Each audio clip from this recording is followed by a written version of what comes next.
Todos nós temos uma opinião sobre Israel, mas mais cedo ou mais tarde, aqueles que têm uma opinião terão de responder a uma pergunta básica: por que é que existe um conflito entre palestinianos e israelitas? Desde a sua fundação, o Hatzad Hasheni argumentou que o conflito era difícil de resolver porque, embora houvesse uma componente de disputa territorial que podia ser resolvida, era essencialmente um conflito religioso. Não é que sejamos videntes ou gênios, repetimos em espanhol e português o que as eminências mais consultadas do Médio Oriente explicaram. Os atentados de 7 de outubro colocaram numa posição desconfortável aqueles que afirmam que não se trata de um conflito religioso. De repente, a realidade foi-lhes apresentada em toda a sua crueldade. Hoje, há porta-vozes que afirmam que palestinianos e israelitas estão a lutar por território. Alguns dirão que é porque Israel ocupa a Cisjordânia. Outros inventarão que também ocupa Gaza. E os mais sinceros dirão que Israel não tem direito a existir porque ocupou terras palestinianas desde o sionismo.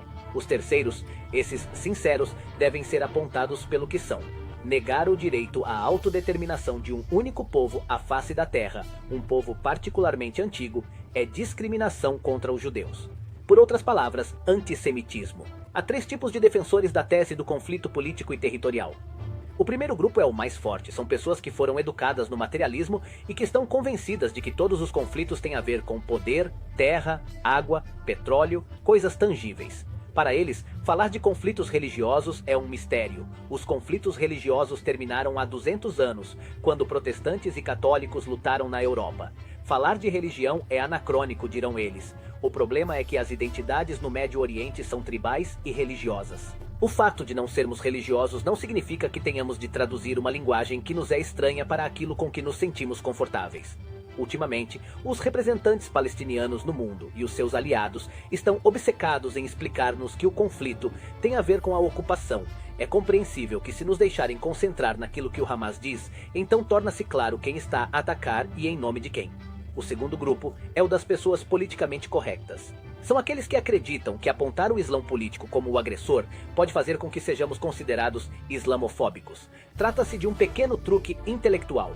Para o Hamas, o ISIS, o Hezbollah e outros, o conflito é religioso. Mas isso não significa que os nossos irmãos muçulmanos os apoiem. Adotar uma atitude educada desprotege a maioria desses mesmos muçulmanos que não ousam exigir que os grupos terroristas deixem de matar em nome de Alá.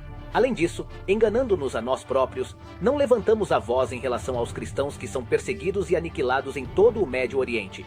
É claro que gostamos da coexistência, mas somos intelectualmente sólidos. Além disso, dizer que o conflito é religioso é um pouco assustador. Podemos chegar a acreditar que uma coisa destas nunca será resolvida. É deprimente e é outro erro conceitual. Mesmo que se trate de um conflito religioso, há uma forma de o resolver. O terceiro grupo é constituído por aqueles que sofrem da síndrome do espelho, ou seja, a pessoa é laica e, portanto, acredita que toda a gente no Médio Oriente é laica. Acredito que os territórios que estão nas mãos de Israel podem ser cedidos, por isso estou convencido de que isso deverá resolver o diferendo. Neste mesmo grupo estão aqueles que não sabem o significado dos slogans islamistas e acreditam que, como não os conhecem, os jihadistas também não devem entender o que estão a gritar.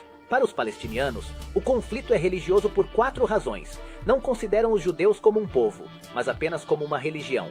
Consideram que o judaísmo é uma religião anulada, pelo que não tem direitos. Israel ocupa a Terra Santa Islâmica, ou seja, Dar Islam e, por último, Israel é Waqf al-Islamiyya, a herança eterna do Islão, que é impossível de abandonar.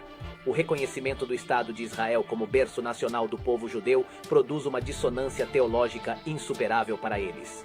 Para a grande maioria dos judeus de Israel, o conflito é territorial, mas para os palestinianos o conflito é essencialmente religioso. É certo que existe um conflito territorial, mas é secundário em relação à motivação principal.